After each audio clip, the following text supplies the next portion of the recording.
Hello everyone, we are on chapter 6 and we are on paragraph 7, so I'm going to get started. The sum of those things about which I can form mental pictures may be called my total experience. The man who has the greater number of individualized concepts will be the man of richer experience. A man who lacks all power of intuition is not capable of acquiring experience. He loses the objects again when they disappear from his field of vision, because he lacks the concepts which he should bring into relation with them. A man whose faculty of thinking is well developed, but whose perception functions badly owing to his clumsy sense organs, will just as little be able to gather experience. He can, it is true, acquire concepts by one means or another, but his intuition lacks the vivid reference to definite things. The unthinking traveler and the scholar living in abstract conceptual systems are alike incapable of acquiring a rich sum of experience.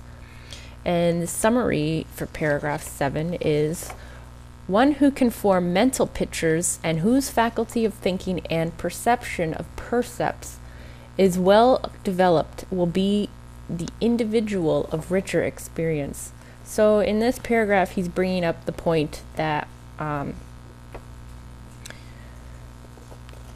of who will acquire richer experience, who will lead a more fulfilling, interesting life, if you will, and that is the person who can formulate a great number of individualized concepts. That is mental pictures, and a grasping of the objects that they run into in their life. They can formulate concepts. They can when he says here, a man who lacks all power of intuition, again, we've mentioned earlier, intuition is defined as the ability to grasp concepts. This might sound a little harsh, but it's like saying someone who's stupid, they can't have a very rich and fulfilling life. Yes, they might have, they go to parties and all that, but are they really having a rich concept of life if they're not grasping concepts? A stupid person can't grasp concepts, and we all have moments where we are stupid, but that's basically what he's saying here, is just people who can't formulate concepts. It's a sad life, really. You can see it too. People who aren't very bright, they lead sad lives, because really, concepts can add so much to your life. When you're formulating mental pictures, it brings so much to your life. But on the flip side, he's also talking about people who they have well-developed thinking, but their perception, they can't perceive things very well because of their perhaps clumsy sense organs, as he says here. And that's true as well. If you're not able to acquire percepts, get out there and experience new percepts, that's a sad life as well. Someone who's, for example, someone who all they do is they watch TV and that's how they acquire their percepts.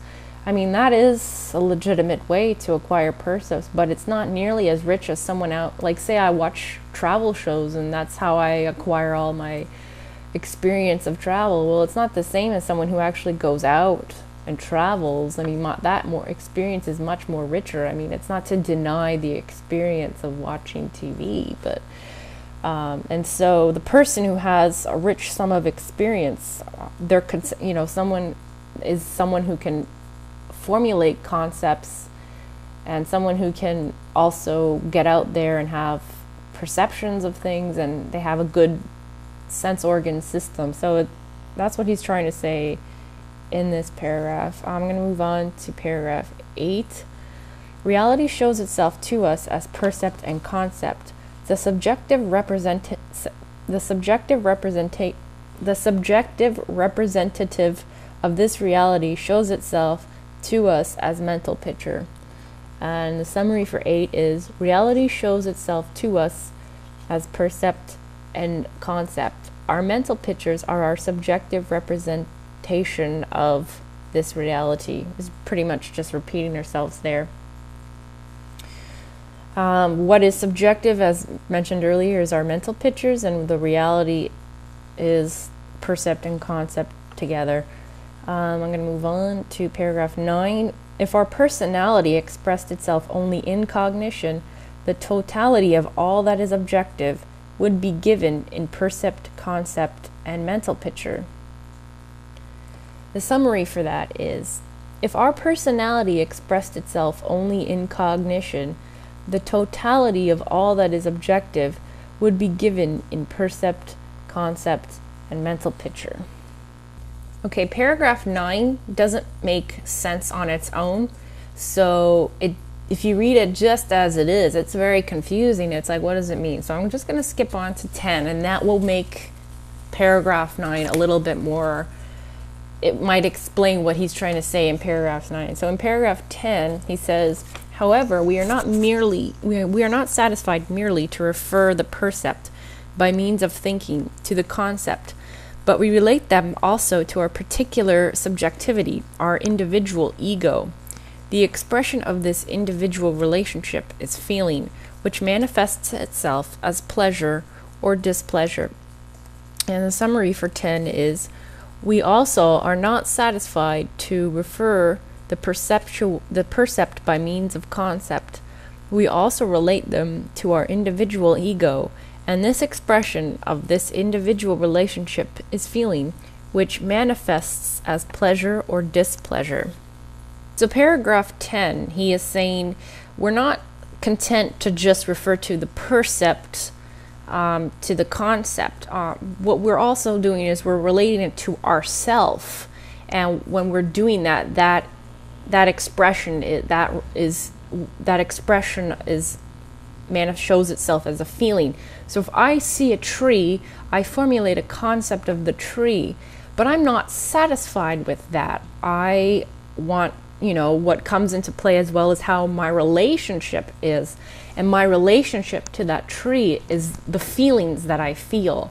So if I look at this tree and I'm repulsed by it, that's the relationship. And we're not just satisfied to just have a percept and the concept and blah, blah, blah. What we also is important is how we feel about things, our relationship to things. And so that's what paragraph 9 is pointing out to this. So that's why I didn't really explain too much about 9. But what it's just basically saying is we're not kind of content. It's not quite saying we're not content, but paragraph 9 is leading to the idea that we're not content to just refer to to a concept, the percept, and the mental picture. There's something else that's coming into play, and that is basically we're relating things to our individual ego, and we either experience pleasure or displeasure with objects.